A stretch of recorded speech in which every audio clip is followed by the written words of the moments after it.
Bom, gente, vou me apresentar, acho que todos vocês já devem conhecer, eu faço parte da Escola Aberta do Galpão, sou arquiteta, mestre em educação, e junto, tanto com a Joana como com a Adriana, a gente sempre está fazendo pesquisas relativas mais especificamente à arte contemporânea. Tá? A Adriana também é arquiteta, ela tem doutorado em artes, mestrado e doutorado em artes. A Joana é psicanalista, psicóloga psicanalista, e também o doutorado dela é em psicanálise da arte, tá? Então, a gente sempre está discutindo as questões mais relativas, principalmente à questão da arte contemporânea. É, esse primeiro papo nosso, ele vai ser uma coisa bem introdutória, mesmo porque falar de arte é uma coisa imensa. Qual é a arte que a gente vai falar? É essa que o povo está fazendo, de cantar na janela, né? Que todo mundo está falando, ai, não, né? Então o cara cantou o hino da Itália, quer dizer, será que é essa arte que a gente vai falar? Não é essa arte que a gente vai falar, tá? A gente vai falar, como diz o Argan, a arte, ela é uma linguagem e ela necessariamente, ela é uma questão, ela tem envolvida o pensamento e o fazer, tá? Se você só ficar pensando em alguma coisa, isso não vai virar arte, vai ter que ser materializado. Em qualquer linguagem artística, né? Seja teatro, música, dança, artes visuais, enfim. Então, é essa arte aqui que a gente está discutindo. Agora, esse lugar e esse não lugar, né? Gente da arquitetura está cansada de fazer essa discussão. Ah, e o shopping, a autoestrada, aquela coisa toda, né? Do Marc Auger, que vai discutir esses templos aí do excesso, né? Dessas coisas todas. Mas, antes da gente começar a entrar nessa discussão, eu queria fazer umas considerações de como que a gente está vivendo nessa nossa época contemporânea, né? Então, o que está acontecendo? Assim, então, o que a gente viu em relação a essa arte que a gente quer discutir? Primeiro, fechamentos, assim, nesse passado muito recente, né? Fechamentos de exposição, né? Aí a gente também viu, além das pessoas fecharem as exposições, a gente viu um excesso de conservadorismo em relação a essas coisas, né? Aí também uma tentativa de se instituir novamente a censura, uma coisa que foi muito discutida na época da ditadura, todo mundo suou para tirar e agora as pessoas estão querendo de volta. Então a gente está vendo uma volta de um autoritarismo, de um fundamentalismo religioso exacerbado, né? E aí, dentro desse contexto todo, né, estou contextualizando o contemporâneo para a gente falar sobre essa arte que está falando sobre essa sociedade contemporânea.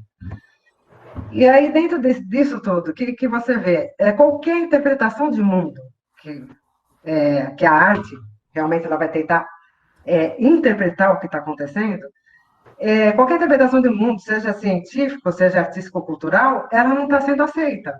Então, o que as pessoas estão discutindo? Coisas absolutamente malucas, do tipo terraplanismos, patriotismo. Então, o contexto todo que a gente tem, até agora, é esse. Né? E aí, nesse ano, além de todo esse contexto dessa volta do conservadorismo e tudo mais, a gente está com uma pandemia. Né? Então, uma coisa que ninguém de nós viveu. Né? A última pandemia foi em 1918, 20, durante a gripe espanhola, na Primeira Guerra Mundial. E aí, a partir disso, todos os modos tradicionais de vida, eles tiveram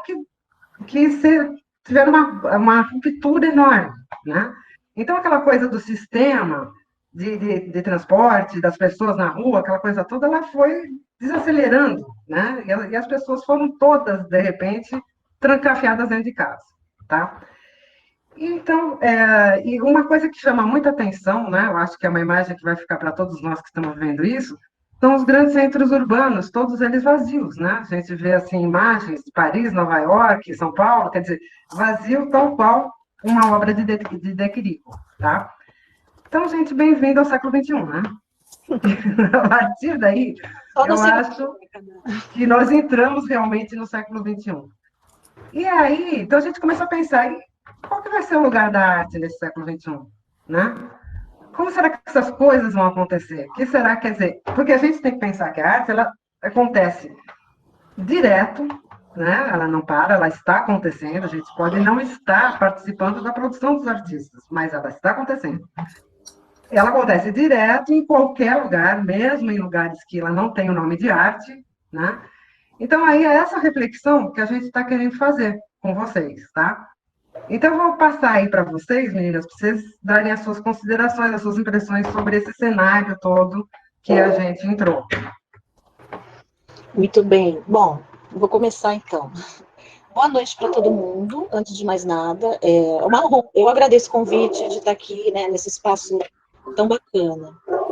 E para discutir algo que é muito importante, né? Embora a gente esteja assim numa situação de pandemia, eu fico imaginando que possa passar pela cabeça de várias pessoas a seguinte coisa, assim, puxa, numa pandemia, que as pessoas morrendo, né?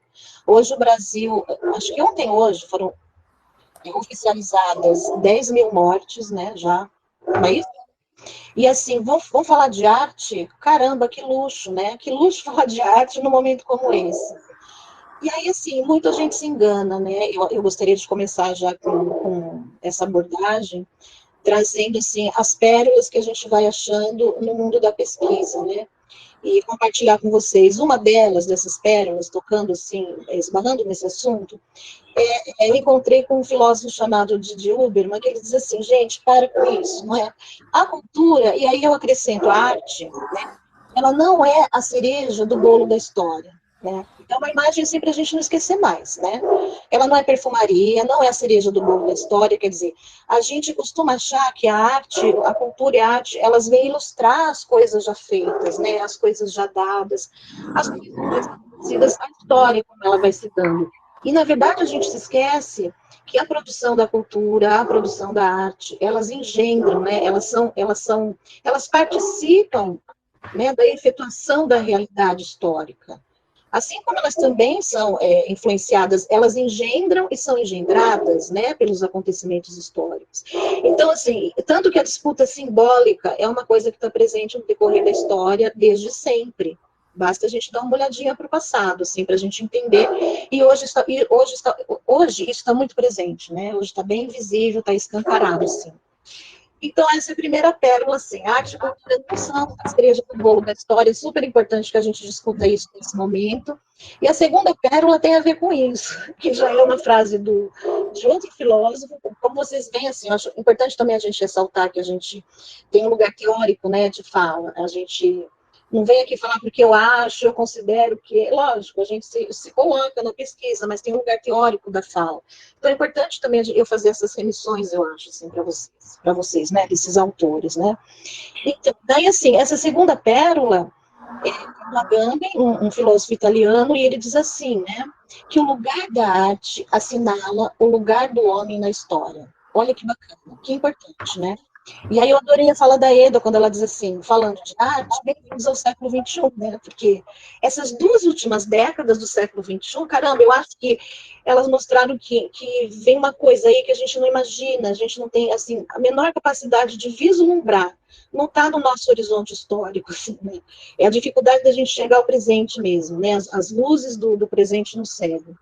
E aí esse exercício necessário que a gente tem que fazer de um distanciamento, né, do presente em relação ao próprio presente para a possibilidade da gente pensar. Então, é meio por aí.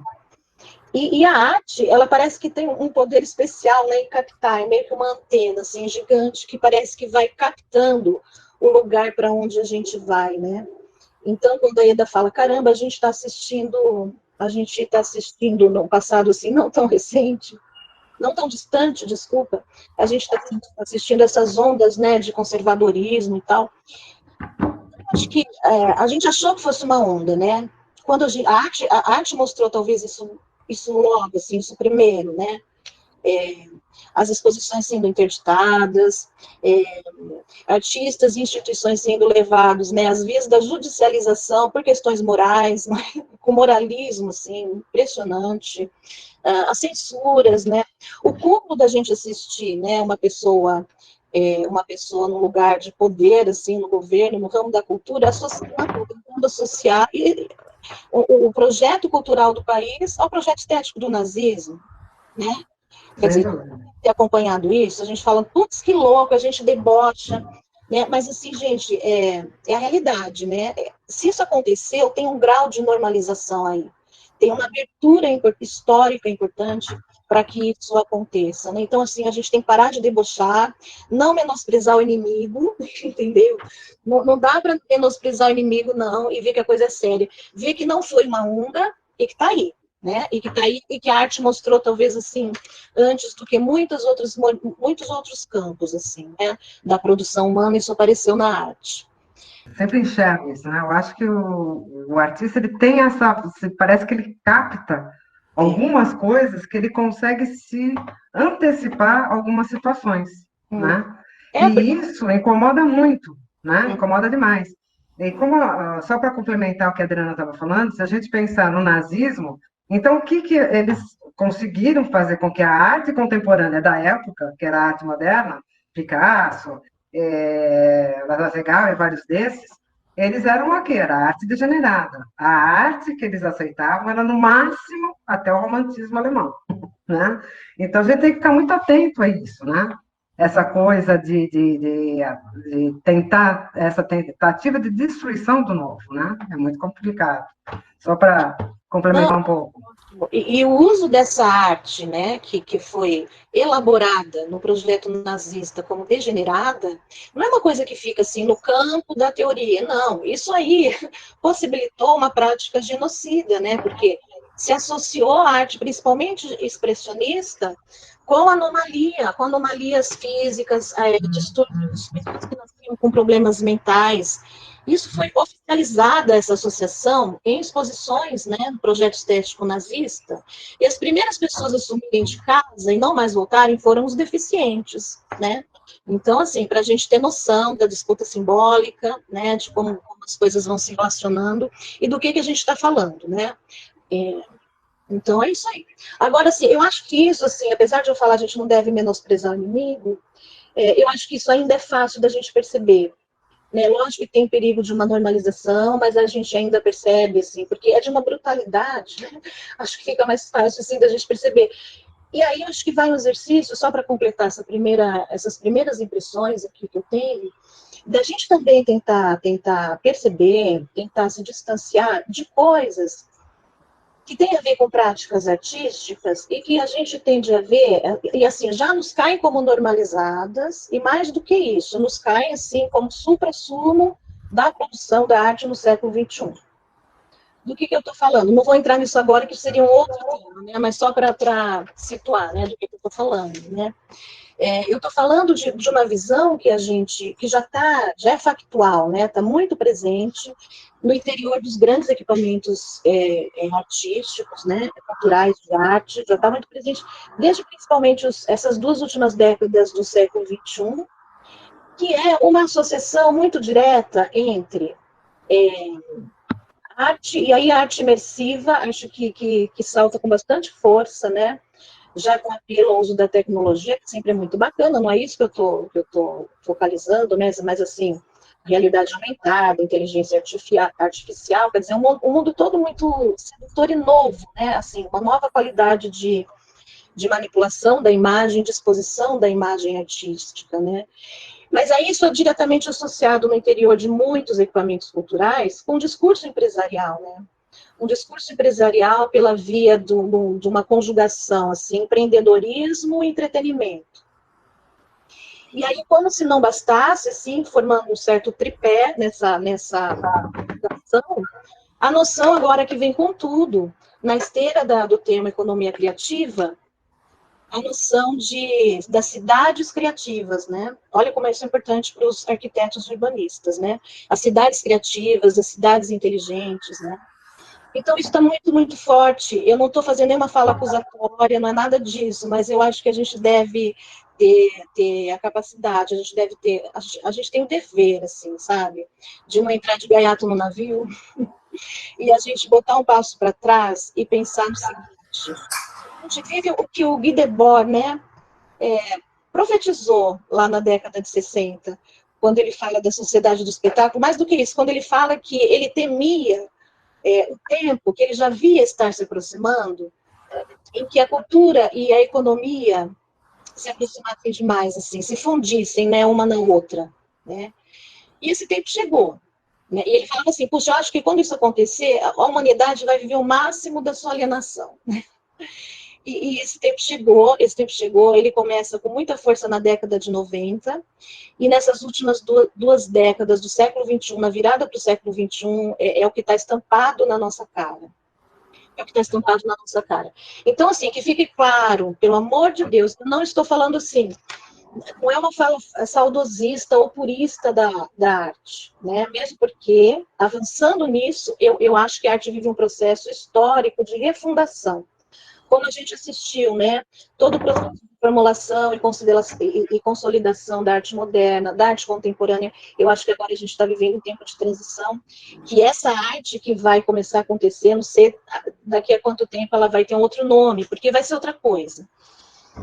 É em favor que esse meu apontamento se dá, porque, assim, não é um saudosismo, um purismo, uma coisa assim. Muito pelo contrário, as pessoas podem ouvir, nossa, ela está criticando a tecnologia, o uso da tecnologia na arte, né? Ou ela está criticando, ela não quer que os artistas ganhem dinheiro. Muito pelo contrário. A Eu gente acho quer que ganhe bastante. bastante. Gente, tomar um golinho de água, peraí. Eu acho que a tecnologia está aí, todo mundo usa, a gente está aqui, ó, todo mundo da sua casa se vende, essa tecnologia, a arte vai atravessar isso, né? E tudo bem, tá tudo certo, que bom, né? A gente vai aprender um monte com todas essas coisas. O problema é o problema é um só. Essa aproximação com experiências que, a rigor, elas não são conciliáveis, né? A experiência do mundo do entretenimento, a experiência do mundo da arte, elas não são conciliáveis, assim, de prima, vamos dizer assim. Lógico, a arte ela pode atravessar o campo do entretenimento, ela vai usar a tecnologia, ou o que quer que seja, mas ela não estará a serviço dessas coisas, entende? Então, é só essa o meu apontamento quando eu digo, vamos botar um pé atrás, né, e vamos olhar com mais demora para isso que está acontecendo. Afinal, serviços de que essas práticas estão acontecendo? Quando a gente fala, cidade criativa, e o grande equipamento cultural e a super mega arte sendo desenvolvida lá dentro, né? Então, é nesse sentido, assim, a arte não pode estar a serviço de entretenimento, de qualquer causa, ou que quer que seja, né? Uma ideia em arte, ela pode vir a se servir de tudo isso, né? Ela pode sim se aproximar de um entretenimento, mas não às custas da degeneração da energia artística. É isso que eu tô apontando. Então, assim, fechando essa primeira parte, antes de eu passar para a segunda observação que a Ida faz, né, das cidades paradas, fechando essa primeira parte, a gente pensar assim, caramba, lógico, é assustador essa coisa da censura na arte, mas isso a gente percebe, ainda bem a gente ainda está percebendo. Mas vamos perceber isso que já cai sobre a cabeça da gente como normal, como legal, de antemão, assim, né? Porque isso também pode ter um efeito bastante nocivo e que a gente não alcança, né? Bom, é isso. Agora, quando a Ieda traz, né, a pandemia mesmo, porque esse é o assunto, assim, uma coisa, quer dizer, esse nosso encontro, eu acho que ele saiu, né? Ele vem desse momento mesmo, assim, essa vontade da gente se unir, de conversar, ele nasce, acho que, muito desse momento, né, que a gente vive. Então, a imagem das cidades paradas é uma imagem muito, muito forte, né? E que, lógico, a gente olha para essa imagem das cidades paradas, sabendo que isso se deu por conta de uma pandemia, né, da letalidade de um vírus, a gente olha para isso com temor, assim, é assustador, né? Mas essa é a realidade agora. E aí é uma coisa muito louca, porque quando a gente se põe a pensar, a gente fica tentando destruir essas coisas que de cara nos constituem, né? Então, assim, será que a gente não pode tentar fazer um exercício de olhar para essas cidades paradas de um jeito que a gente pudesse fazer, né? A moda do filósofo das marteladas, que é o Nietzsche, né? É o que é mais difícil, transmutar o negativo em positivos. E aí, quando eu falo assim, puxa, vamos poetizar um pouco isso, assim. Será que a gente não pode ver a imagem dessas cidades paradas como uma espécie, assim, de fresta, assim, de abertura? Para a gente entender o seguinte, a gente também não pode confundir a vida com um modo dominante de existência. A gente não pode confundir a vida com o único modo que a gente conseguiu viver, assim, sobre a face dessa terra. Quer dizer, essa fresta que eu digo, acho que ela mostra assim, puxa, parece que outros modos de vida são possíveis, sabe? É mais nesse sentido, né? Que eu trago isso para você. Porque também, assim, caramba, só foi o negócio parar um pouquinho que os animais ficaram mais felizes. Os rios limpos, o céu de São Paulo azul. São Paulo azul, né? O planeta vai muito bem sem a humanidade, muito obrigada. Inclusive, ele já existia muito antes de nós, né? Não, isso regenera rapidamente. Mostrou que se regenera rapidamente, né? Então, e aí, então, isso está sendo esfregado na nossa cara. Esse modo de existência que você preza tanto, que você quer, né? Que você fala, caramba, ele se mostrou tão devastador, né? E aí a coisa do abismo social também, né? A desigualdade social, o abismo social entre as pessoas, escancarado na nossa cara. Então, enquanto a gente está falando de inteligência artificial, tudo bem, uma coisa, outra é outra. Mas, assim, a gente está voltando o nosso olhar de uma maneira, talvez, como nunca a gente pôde voltar, para as pessoas que não têm uma vida digna, né? Não tem casa para morar, não tem comida na mesa, não tem água, não tem esgoto. Assim, é simplesmente disso que se trata, né? Esse abismo social. E aí vem a Organização Mundial da Saúde e diz assim, parece que para a gente controlar essa pandemia, a gente vai ter que cuidar disso. As pessoas não podem viver sob essas condições, sob o risco da gente não ter o controle dessa pandemia. Né? A gente vai ter que olhar para isso. Então, é uma coisa muito irônica até, né? Em um certo sentido. E, de qualquer maneira, então, a gente vê esse quadro, né? Esse tipo de coisa, a gente fala, puxa, que bom que parou. Acho que dá para a gente falar um pouco isso, né? Porque aí o que salta, e que é um conceito que eu me deparei nesses tempos da pandemia, que eu não conhecia, e que daí eu fui investigar, foi uma amiga minha que passou para mim, assim, o nome, ela postou o nome, eu falei, nossa, o que é isso? Eu nunca ouvi falar, que é necropolítica, não sei se algum de vocês já ouviu falar, né? Necropolítica é uma palavra bastante forte, né? Daí eu fui investigar rapidamente, não estudei sobre isso, mas eu fui investigar rapidamente, não por acaso foi um filósofo africano, que tem acho que pouco mais de 60 anos, é um professor universitário, ele é camaronês, ele vai cunhar esse termo, necropolítica, bem na virada do século XXI, em 2003. Quando ele fala de necropolítica, o que ele está estudando? Ele está estudando o modo como os governos decidem quem viverá e quem poderá morrer, certo? É algo que acho que está muito claro aí para todo mundo nesses tempos de pandemia também, né? E aí, eu pensei assim, puxa, mas o Michel Foucault, que é um cara que eu estudo, é um filósofo francês que morreu em 85, vítima de AIDS, né? O Michel Foucault.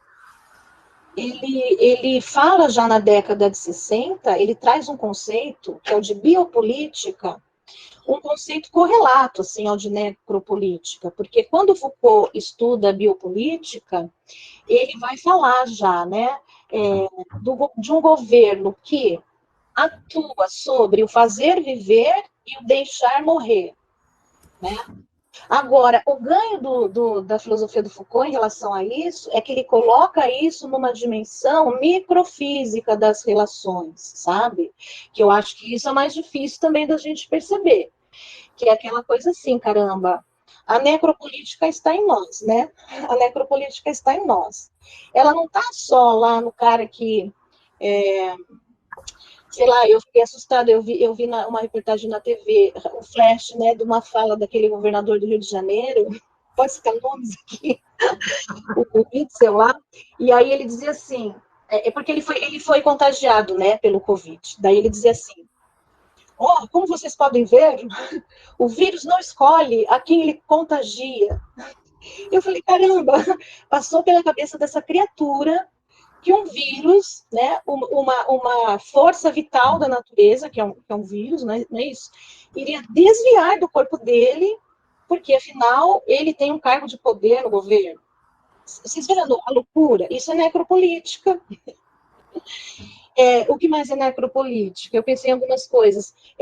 A fala de um pequeno comerciante que eu presenciei, que negava, assim, né, essa pandemia, né, negava essa pandemia por questões próprias, aí eu não entro nesse mérito, mas a pessoa, aí eu dizia assim para ele, puxa, mas, olha só, basta você olhar o volume de corpos, né, que estão sendo enterrados, assim, a gente viu o depoimento dos coveiros, estão dizendo que estão trabalhando mais de 50% do que eles sempre trabalharam, isso já faz uns 15 dias, sabe? E aí, sabe o que eu ouvi? A pessoa pegou e falou assim para mim: ah, mas isso é no Manaus, é lá em Manaus, porque lá é um nojo. Isso é necropolítica. Então, é isso que eu estou falando. Eu estou voltando lá, né, a imagem do projeto nazista e tudo aquilo que a gente já comentou. É o seguinte, né? Esse passo que a gente tem que dar, que se trata de um poder devastador em nós, né? Se trata do abominável em nós, né? Então, essa é a minha é o que eu começo a pensar assim, sobre tudo isso. E aí vocês veem que para a gente poder falar de arte, a gente tem que falar de um monte de outras coisas, né? Tanto melhor a gente estudar arte quando a gente pode falar de outras coisas, né? E qualquer outra coisa, assim. Eu acho muito importante mesmo a gente considerar isso que a Eda e que a Adriana estavam falando. Oi primeiro, né? Não falei oi pra galera ainda. Mas de se a arte pode fazer a gente pensar qual é o nosso lugar no nosso tempo, e qual é esse lugar, então, né? Que tempo é esse? Qual é o nosso lugar subjetivo? Convido vocês a pensar por esse lado também. Quando elas dizem de uma prática genocida, que tem muito a ver com uma tentativa de destruição. E a Adriana falando dessa necropolítica, de um poder devastador em nós, é importante a gente pensar o que é isso, então, que está dentro do ser humano, que não é nada muito novo, não. Mas que parece que esse tempo de pandemia aflora esse poder devastador em nós, não está lá fora. Essa imagem que a Adriana e a Eda trazem das cidades esvaziadas, das cidades paradas, e dessa sensação de caos, essa sensação de que a gente não está vivendo a realidade, de que a gente está vivendo um sonho. É importante a gente pensar nisso. Pesadelo. Tá bom. O inconsciente no mundo, na realidade, né? E que provoca o quê? Algumas reações a isso, como vocês apontaram, uma negação da realidade. Que é isso, né? Que a gente se sente tão afastado de si mesmo e do mundo que a gente passa a negar. Em nome de quê? Que lugar é esse de negação, especialmente aqui no Brasil, que a gente está vivendo de uma forma tão intensa? Muito. Mas muito um lugar de negação da realidade, muito ligado a quê? A um fechamento em si mesmo, a um egoísmo, a uma onda de conservadorismo. Essa palavra que vocês falaram me chamou muita atenção, porque eu tenho estudado um texto do Freud que chama Além do Princípio do Prazer. E ele vai trazendo esse tipo de coisa, assim, que é o devastador em nós. Ele vai dizendo que o poder devastador em nós tem a ver até com conservadorismo. Ele fala de outra ordem, né? De que uma tendência do organismo de conservar um estado, na verdade, é um estado de paralisação e inércia. Quando vocês falam do genocídio, da destruição do novo, o Freud vai falar de um conservadorismo nessa tendência, desse lado do que vocês apontaram. Uma tendência de não sair do lugar, uma tendência de morrer mesmo. Um organismo tende à morte. Eu fiquei chocada a primeira vez que eu li isso. Não acredito que o Freud falou, mas ele falou, tá lá, além do princípio do prazer. Todo organismo vivo, a meta da vida não é a vida, hein? É a morte. Todo organismo vivo tende à morte. Inclusive, diz Freud, as únicas células do nosso corpo que não buscam a morte, porque todas as outras células buscam, são as células germinativas. Essa sim é a parte que salva da morte, nos leva à vida, nos leva a um impulso de reprodução. Mas existe uma morte inerente à vida. E nesse sentido, Freud vai falando assim, o estado normal de um organismo vivo é ficar em repouso. É buscar o mínimo de excitação possível, ficar quietinho, ficar mortificado, como um bebê que tenta retornar ao útero, ou um grandão que tenta ficar no colinho da mamãe, né? Acontece. Viva as células germinativas. Viva mesmo, porque todo o resto, gente, é tendência à morte, à paralisação, e essa tendência é uma tendência a destruir qualquer coisa nova, porque a novidade causa uma estimulação da vida, do organismo, incomoda. A energia que vem de fora, a excitação que vem de fora, incomoda o organismo que está em repouso.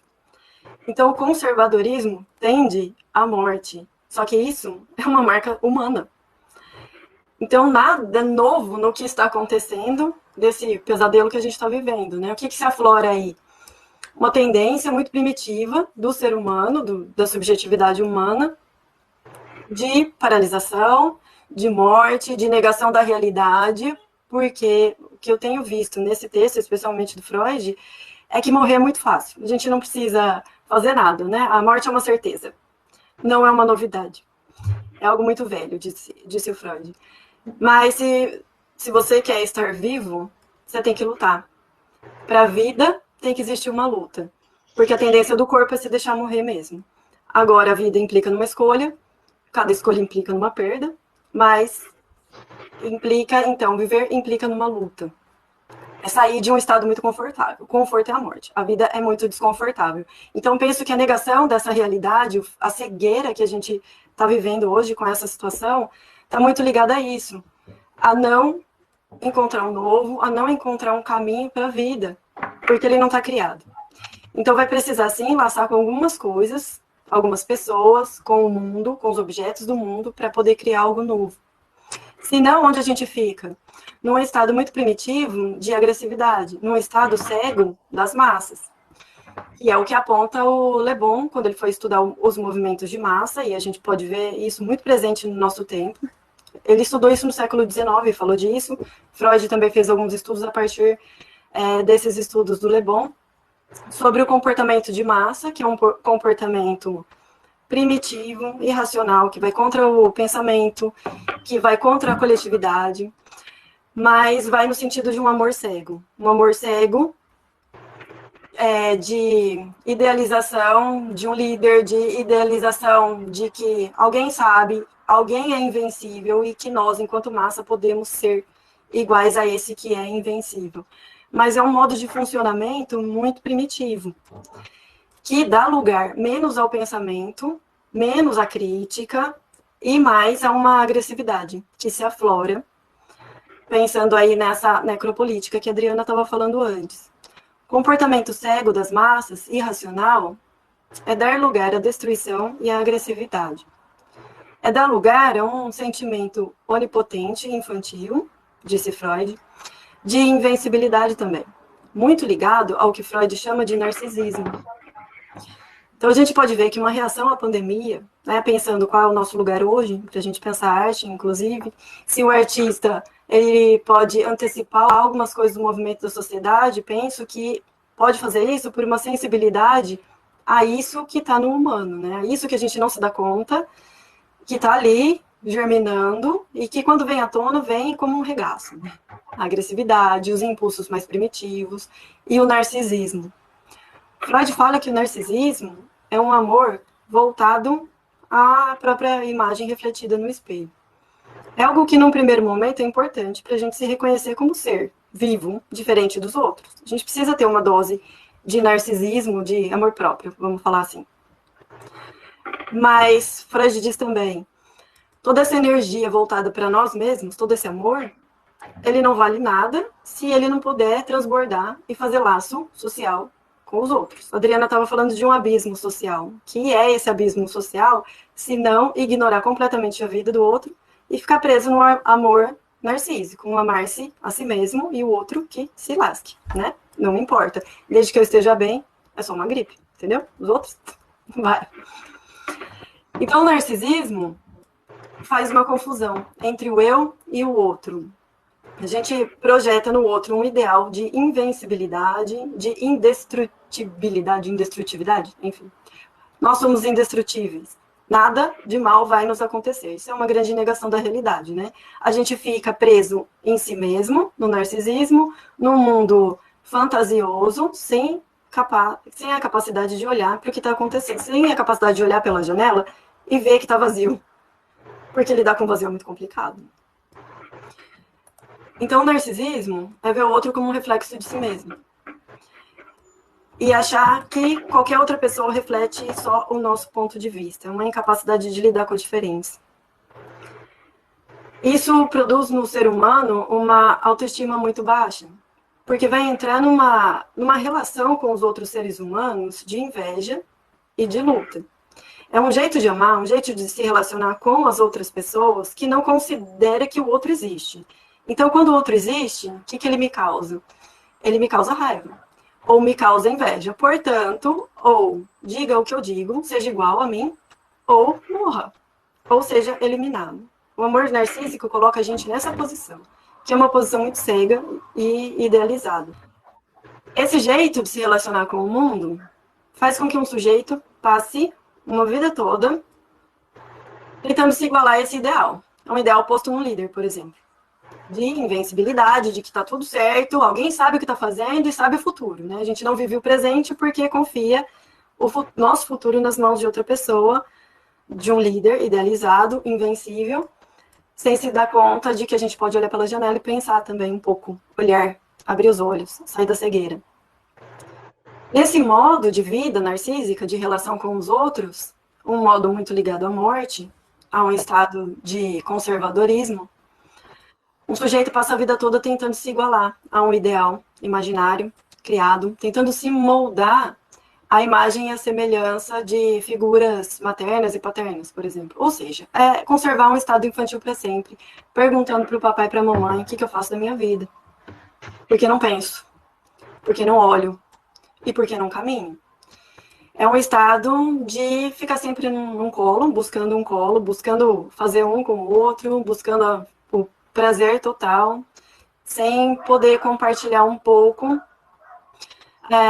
as necessidades, os prazeres com outras pessoas, sem olhar para o outro, né? E aí, sempre sentado num colo, buscando um colo, esse sujeito nunca vai caminhar com as próprias pernas. Então, eu acho que a gente tem muito que pensar nisso hoje, no que seria descer de um colo narcísico, descer de um estado de tentar englobar o outro, porque no colo, ou a gente come ou é comido. Vocês entendem quando eu falo assim? Ou você engloba o outro, ou você se deixa englobar para o outro. A questão é que no narcisismo não existe possibilidade de diferença, né? É tentar retornar ao útero. Mas um retorno ao útero é um estado de morte, não é um estado de vida. Né? Viver dá trabalho. Simples assim. O narcisismo, então, mostra uma junção de um amor, é um jeito de amar, que está muito ligado à morte. Uma indissociabilidade entre o eu e o outro. Isso é muito grave. Né? Não dá para viver em sociedade sem você considerar que as outras pessoas são diferentes, sem bancar essa diferença, sem suportar essa diferença e fazer alguma coisa com ela, que não seja sentar e chorar, né? Por favor. Para isso, para viver na realidade, vai ter que abrir mão de algo muito importante, muito difícil para um ser humano. Da imagem refletida no espelho. Da ideia de que eu e o outro podemos ser um só. E que nada de mal vai acontecer, e que não existe morte, e que não existe a vida lá fora. Então, o que não reflete a minha imagem, o que não é semelhante a mim, não presta, descarto. E reproduzo um discurso que me convém, que é um discurso bastante cego, geralmente. Né? Se a massa reproduz sem pensar, reproduz um ideal narcísico. Que é, ao meu ver, o cúmulo da cegueira, né? Mas um jeito de se posicionar na vida muito comum mesmo, de não aceitar a diferença. Muito pelo contrário, eliminá-la, né? E isso, segundo Freud, vem de quê? Né? De uma busca de uma imagem totalizante, totalitária. Então, e é isso que tá... Eu acho que a gente está num momento, assim, vocês falam, um momento de transição, um momento de virada, que eu acho que a gente tem escolhas enquanto sociedade muito sérias a serem tomadas. Claro que acho que são escolhas que haverão de ser tomadas um a um, por isso acho muito importante o que a gente está fazendo hoje, de colocar a palavra, né? Colocar a palavra para circular, porque cada um vai ter que bancar sua escolha aí diante desse tempo de transformação. O que eu vejo é que a gente está numa encruzilhada, é de que forma a gente vai se relacionar com o mundo, com os objetos e com os outros. Vai ser de uma forma narcísica, acéfala, destrutiva, sem fazer laço social, ou a gente vai olhar pela janela e ter que enfrentar uma grande dor, né? Esse é o problema da mudança, da vida. A gente olha pela janela e vê o vazio, e vê a rua vazia. E o Freud coloca isso, então, a tendência seria, bom, se deixa morrer, entendeu? Ignora tudo isso, fica preso no amor narcísico, mas se a gente escolher pela vida, existe a possibilidade, tá aí a minha aposta, né? e a do Freud, pelo visto. De você investir a sua energia, Freud chama isso de libido, investir a sua energia de vida em algo que sai um pouco do teu umbigo. E aí, com o outro, a partir do outro, desse laço, com outras pessoas, é possível criar algo novo. Isso é muito interessante. Ele dizendo, então, que saindo de um estado de inércia, a vida caminha para um lugar que ela nunca foi. Só que não está pronto ainda. Por isso, quando a gente se propõe a discutir o não lugar da arte, a gente se propõe a abrir muitas questões, assim, e pensar junto com vocês mais em questões do que em respostas definitivas. Porque o nosso presente não está trazendo muitas respostas, mas muitas questões. E pensando até nisso, o não lugar, o lugar, se a gente for pensar por uma via da vida, é algo ainda a ser construído. Porque o Freud fala, a morte a gente já sabe, né? Já é algo que está marcado no organismo. A vida é algo a ser criado. E criado com o quê? De um sujeito investindo sua libido, sua energia de vida, em algo externo a ele. Em pessoas, em coisas, em trabalho. Em amar de uma forma que não seja mortificante nem narcísica. Então, para isso, há que se olhar para esse vazio, descer do colo e lidar com a diferença. O preço que se paga, então, pela vida é bancar esse vazio, que Freud vai chamar de castração, e ter que fazer algo com isso, que não está pronto, que nada mais é que, para Freud, dar um sentido para a vida, porque o sentido para a vida não está pronto, né? A única certeza é a morte, isso é uma certeza. Qualquer outra coisa que seja relacionada à vida é muito mais um abrir questões e criar do que ter respostas fechadas, que inclusive não é o que a gente se propõe hoje, né? Fechar.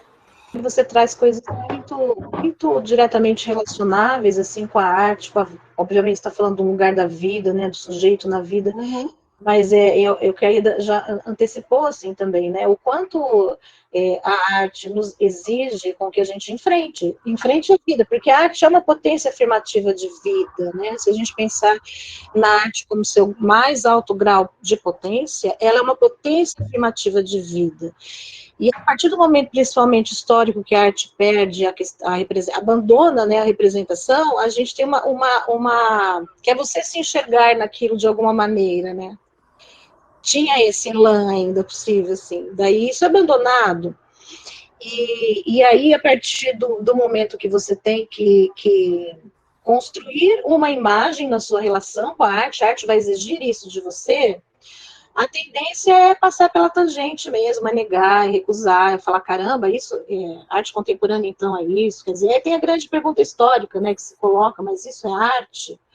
Eu acho que tem a ver com tudo isso que a gente está falando. E esse momento que a gente vive, quer dizer, tem uma pergunta que parece que está tomando lugar dessa pergunta que nos acompanha desde o século XVIII, né, isso é arte? Parece que a pergunta agora que está se formulando é uma pergunta, assim, digna de a gente se debruçar, assim, todo o tempo, assim, sobre a questão, que é a seguinte, mas isso precisa ser arte? Olha só, né? E isso pode ser bem potente, no sentido de uma abertura mesmo, né? Da abertura necessária ao desconhecido, né? Às zonas de passagem, aos momentos históricos de transição, é uma abertura necessária, não estou negativizando isso, mas o problema vem assim, como é que a gente vai lidar com isso? Que vida a gente vai inventar, né? Para que lugar a gente vai agora, se a gente está vendo assim todo esse cenário.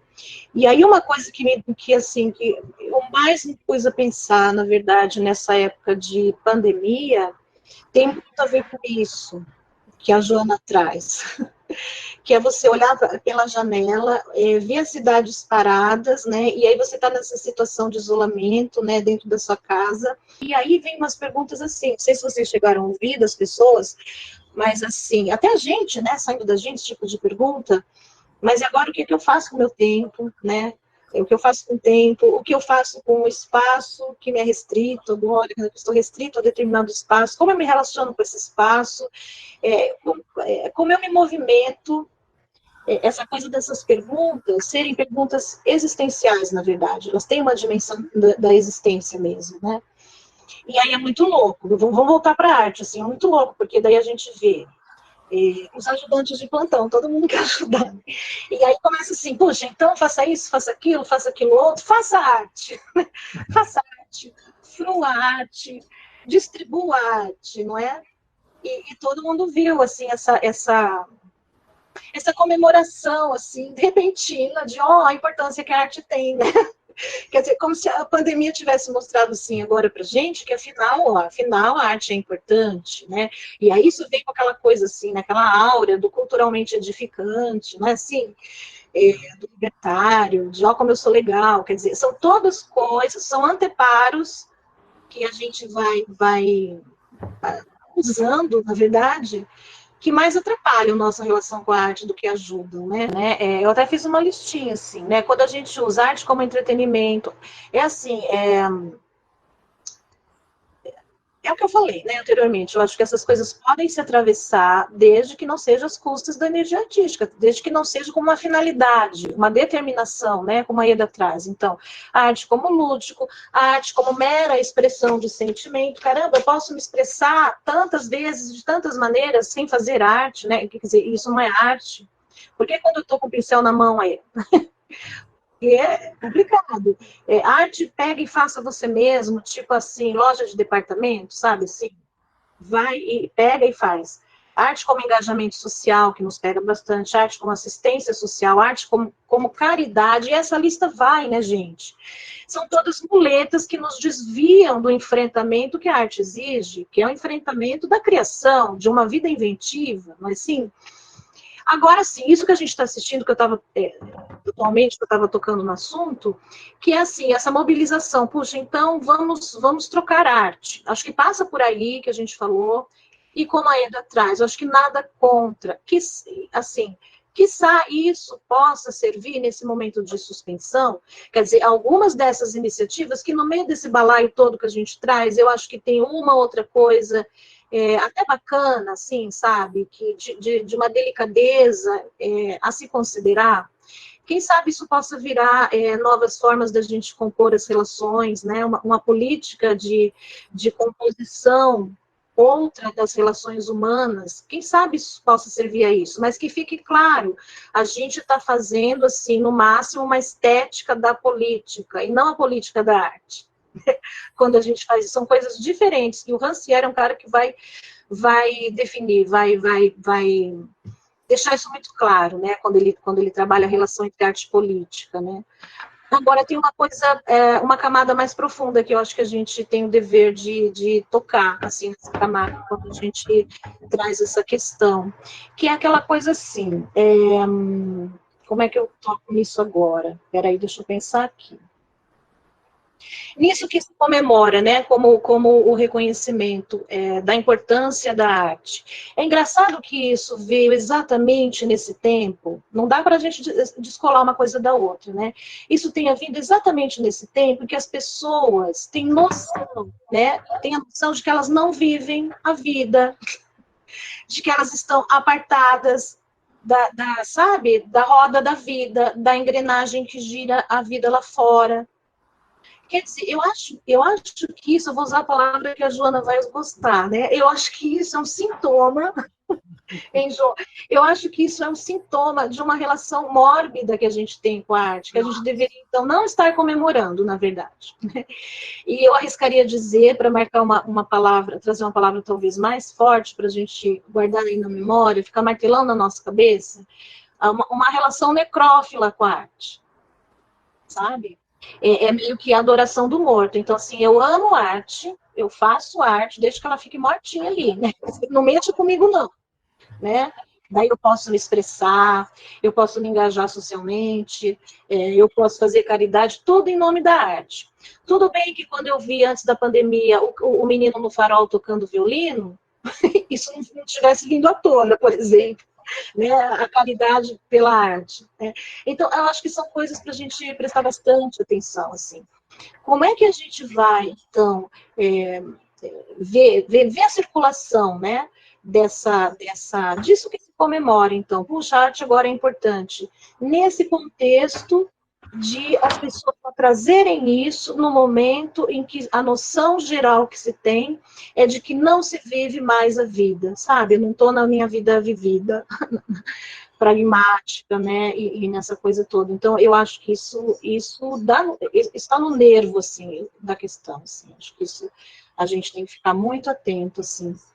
E aquela velha história, né, sempre um pé atrás. Aí, a Loli falando, Sertô, beleza do morto, né, então, eu acho que é uma coisa para a gente não comemorar, não, e, ao mesmo tempo a gente apostar nisso que eu falei anteriormente, né, nessa estética da política, numa forma ou outra da composição das relações humanas.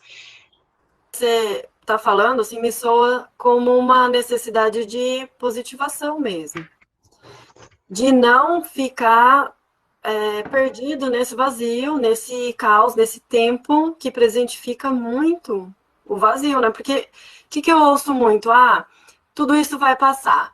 Então a gente não está vivendo agora mesmo. Vai passar, vai tudo voltar ao normal, a gente já está lá no futuro tentando restabelecer alguma ordem. Uma ordem anterior que a gente já conhecia. Nisso, a gente ainda está numa relação muito mortificante com a vida, né?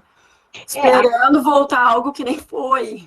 Agora sim, né, Ju, essa coisa de fazer da arte, precisar fazer da arte o que ela não é, para desviar da própria arte, é uma coisa que já está posta há muito, muito, muito tempo, né? E a pandemia acho que mostrou para a gente também mais isso, assim, mais isso a mais, assim, está escancarado, assim, agora. Eu sempre acho, né, que qualquer tempo, qualquer época, se a gente pegar mesmo o impressionismo, né, quando ele começou a aparecer, aqueles caras, os impressionistas, tal, tal, tal. Quer dizer, sempre quando algum movimento ele está numa curva ascendente, que é a vanguarda desse movimento, ele não é aceito por ninguém, né? Todo mundo acha muito estranho, é a arte contemporânea de determinado período histórico, né?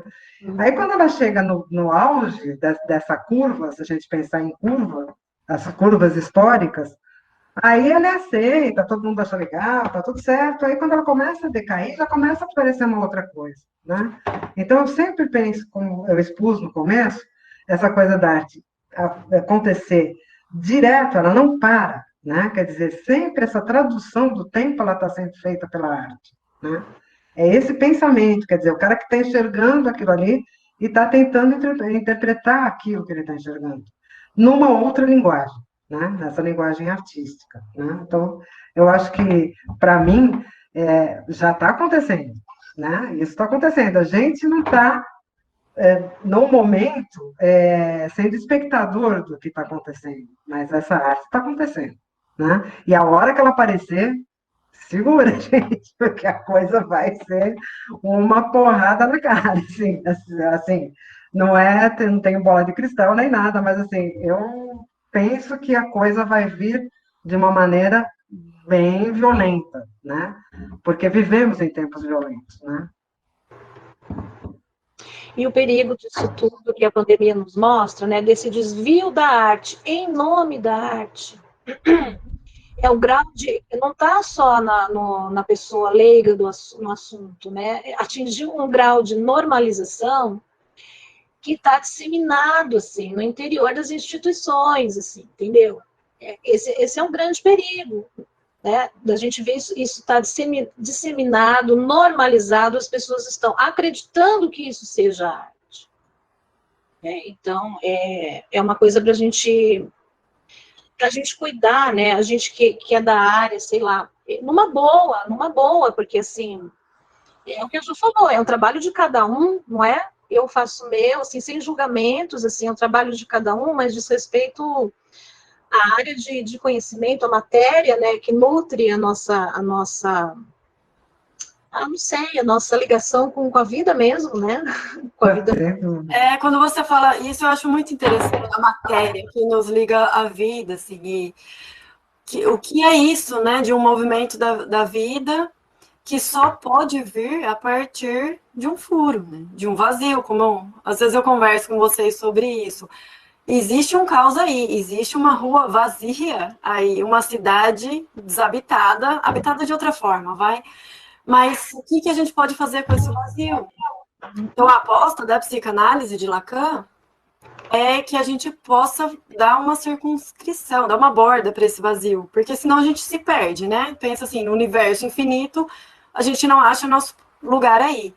A Jo traz, né, ela traz o caos, né, a imagem do caos, do vazio, e diz que a gente tem que contornar esse caos para poder fazer alguma coisa. Eu vou falar da perspectiva do autor que eu estudei também, né, que foi o Deleuze, né, que eu estudei no meu mestrado, que ele traz isso no vocabulário dele como movimento de desterritorialização e territorialização, e quando a gente leva isso para o campo da arte, a arte como uma potência afirmativa de vida, uma potência de criação, como qualquer outra área de conhecimento que passa pela criação, como a filosofia, a ciência, né? É que a arte é bem emblemática, assim, né? Da questão da criação. Tem que atravessar o caos, né?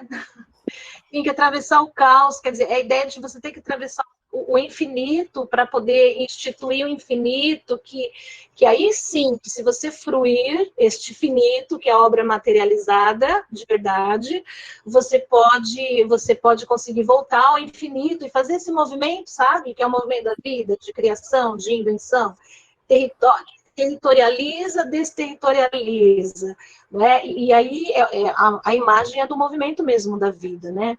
E aí existiria um ponto em que a arte e a vida se cruzam, né?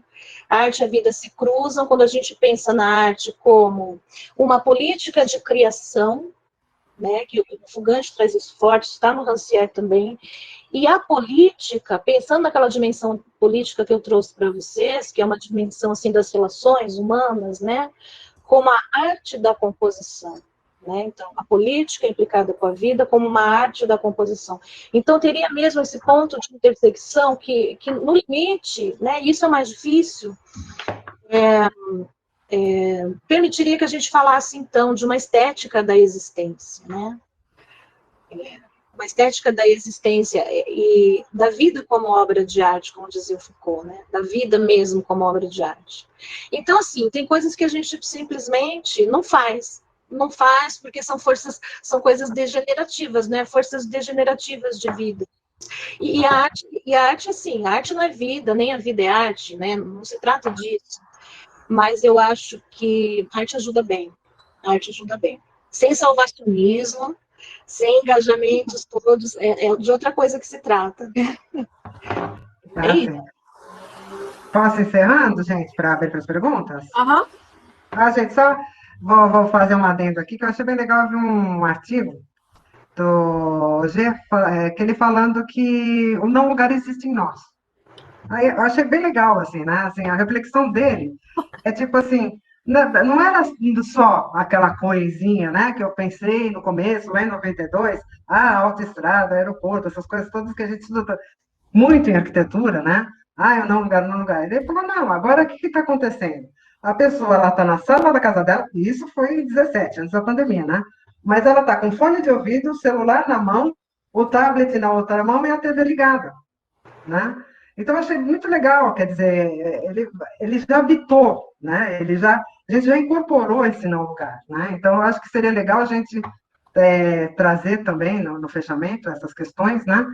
E essa questão que eu acho, assim, para mim, as coisas não param, né? Principalmente em termos de arte. Posso falar só uma coisinha? Claro. Pensando aí no fechamento, né? E aí o tema que a gente deu para esse encontro, não lugar da arte hoje, essa história aí do lugar, do não lugar, né? Então, assim, se eu tivesse que falar qual o lugar histórico da arte hoje, a minha resposta seria: eu não tenho ideia, né? Eu não tenho ideia, porque eu acho que a gente está num momento de refundação, mas eu acho que a gente tem que prestar atenção aí nessas coisas que a gente mencionou hoje, que são coisas muito importantes que apontam para algo nada legal, né? Mas é isso que a Ieda traz. A gente não está trazendo, não se trata de uma visão fatalista, mas de pé no chão, e assim, saber que a arte está aí, está viva, está acontecendo, os artistas estão trabalhando, vamos ver o que vem, né? Assim, e não só o que vem, a gente participa disso, né? De um modo ou de outro.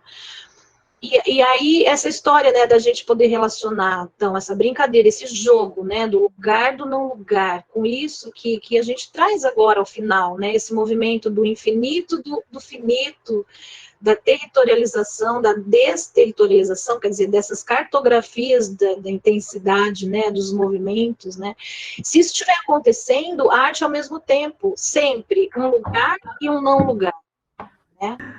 Então, eu quero agradecer aqui em nome da Escola Aberta no Galpão. É, é, a gente vai ter várias outras lives, né? Vocês fiquem atentos. E também a gente está pensando em promover alguns cursos online.